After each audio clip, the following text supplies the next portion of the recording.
நாம் பொதுவாக பென்சிலில் இருக்கும் கருமை நிற பகுதியை லெட் என்று அழைத்தாலும் உண்மையில் அது களிமண்ணுடன் கலக்கப்பட்ட கிராஃபைட் என்ற பொருளாகும். கிராஃபைட் என்பது கார்பன் அணுக்களால் ஆனது. இந்த அணுக்கள் பலவீனமான பிணைப்புகளை கொண்ட பல அடுக்குகளாக அமைந்திருக்கும். நீங்கள் பென்சிலின் கூர்மையான முனையை எடுத்து காகிதத்தின் மீது வைத்து அழுத்தி இழுக்கும்போது கிராஃபைட் அடுக்குகள் ஒன்றிலிருந்து ஒன்று விலகிச் செல்ல ஆரம்பிக்கின்றன. மிகவும் பலவீனமான பிணைப்புகள் காரணமாக இந்த கிராஃபைட் துகள்கள் சுலபமாக உடைந்து காகிதத்தின் மேற்பரப்பில் ஒட்டிக்கொள்கின்றன. காகிதம் என்பது நுண்ணிய இழைகளை கொண்டது. கிராஃபைட் துகள்கள் காகிதத்தின் மேற்பரப்பில் உள்ள அந்த சிறிய இழைகளுக்கு இடையில் சென்று படிந்து விடுகின்றன. இப்படி காகிதத்தின் இழைகளில் படிந்திருக்கும் கிராஃபைட் துகள்களின் தடமே நாம் எழுத்துகளாகவோ அல்லது கோடுகளாகவோ பார்க்கிறோம்.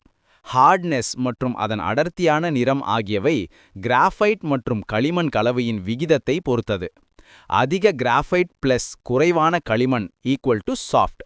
பி சீரிஸ் அடர்த்தியான கருமையான நிறத்தை தரும், எளிதில் உடையும். குறைவான கிராஃபைட் பிளஸ் அதிக களிமண் equal to hard. H series லேசான சாம்பல் நிற கோடுகளை தரும், உடையாது.